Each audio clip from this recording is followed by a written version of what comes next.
Welcome to Dirty Happy Hoe, wet edition. I'm your hostess, Shauna, and I love fish. I love fish.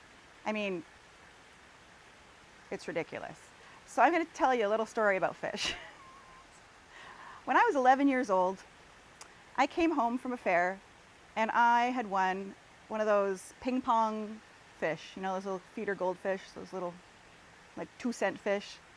And a couple of other friends that I'd gone with, they'd won these fish too. And we got home and I was like, I'll take them. I'll take the fish, because they were like, oh, my mom and dad won't let me have fish. So I was like, I'll take them.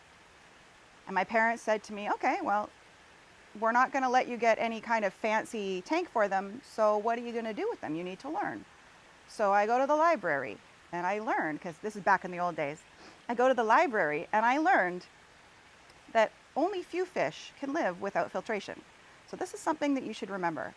Filtration is required for most fish unless they have, I think it's called a labyrinth gill, and they have the ability to take air bubbles and swallow them and kind of use it in their body and like metabolize it. And the most common fish that does that is the Siamese fighting fish, or the betta, and paradise fish, which are in the same family. So those fish can live in a bowl because they will go and they will get a mouthful and suck it in and make it so.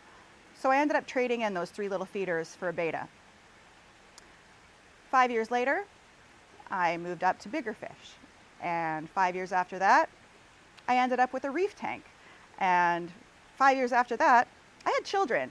So they had to come first. But I have said, I have had fish of every kind for most of my life. And when I was diagnosed with MS in 2020, I didn't have a fish tank. And we were looking at redoing the backyard. And when you have MS, you will learn you need to make sure that you keep your calm, because I am a hyper-aware human who likes to get things done. And my doctor said to me, okay, Shauna, you need to slow it down a bit and you need to be okay with not being okay sometimes.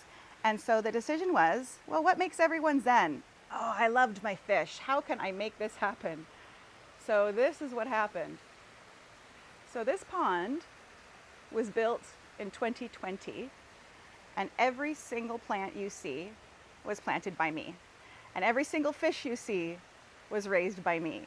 I got those fish when they were this big, and they are now, some of them are 2 feet long, and some of them are born in this pond.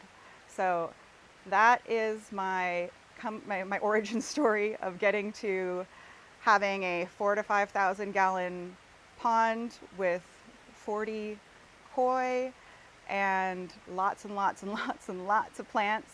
And I tell you, it makes me so happy.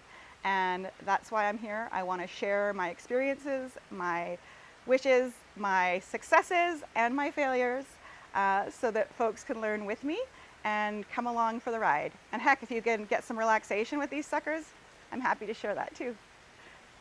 Ask any questions in the chat or the comments. Like and subscribe. Take care.